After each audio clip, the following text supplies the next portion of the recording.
కానీ ఏ మాటకా మాటేనోళ్ళ శ్రావణ మాసం అంటేనే పండుగల నెల.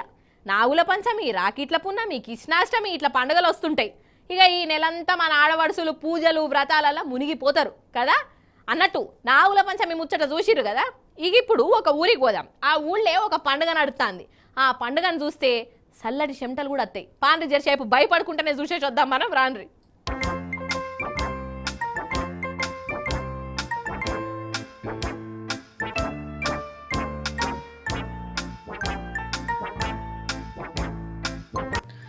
వామ్మో, ఈ పిల్లగాడేంది తేలును గట్ల పట్టుకున్నాడు? ఓయమ్మనే కోతిపోరడా ఏంది? దాని తోక పట్టుకొని పరాష్కమాడుతున్నాడు.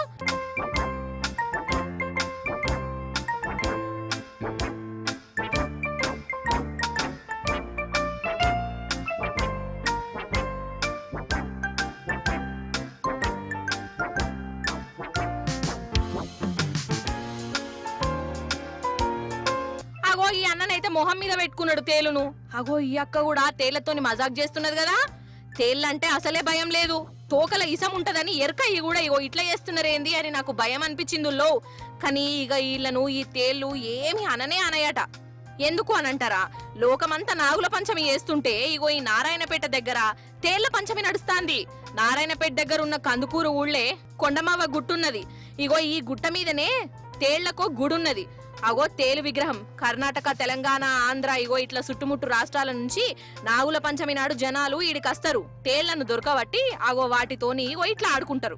పెయ్యి మీద వేసుకుంటారు, చేతుల మీద పాకిచ్చుకుంటారు, నోట్లు వేసుకుందామని చూస్తారు, నెత్తి మీద పెట్టుకుంటారు. అగ చూడవు ఎట్లా చేస్తాన్రో. ఏమో పిల్లగా, తేలంటే భయం లేదా? గట్ల పరాష్కం ఆడబడితివి. ఇక్కడ ఏం స్పెషల్ అంటే తేళ్ల దేవతలు ఉన్నారు. ఇక్కడ అన్ని దగ్గర నాగల దేవత ఉంటారు కదా, ఇక్కడ తేళ్లు ఫేమస్. తేళ్లు ఇప్పుడు చూడండి, ఇక్కడ తేళ్లు ఉన్నాయి కదా, ఇట్లా పట్టేసుకున్నా ఏం చేయదు. ఎందుకంటే ఈరోజు ఈ మాత్రమే స్పెషల్. ఇది రేపు మరి వచ్చినా మీకు కొరికిస్తుంది. కొరికినా కూడా ఏం కాదు, ఆధారం అంటించుకుంటే తగ్గిపోతుంది. ఆగనట తేళ్ల పంచమి ఒక్కనాడే తేళ్లు కుట్టనే కుట్టేయటనుల్లా. అంటే మౌనవ్రతం పడతాయో లేకుంటే తేలు దేవుని మహిమనో మనకు తెలియదు గాని ఆ 10 రోజులలో మాత్రం వాటిని మెసిలిస్తే కుడతాయి అని చెప్తాండ్రు. అదన్నట్టు ముచ్చట.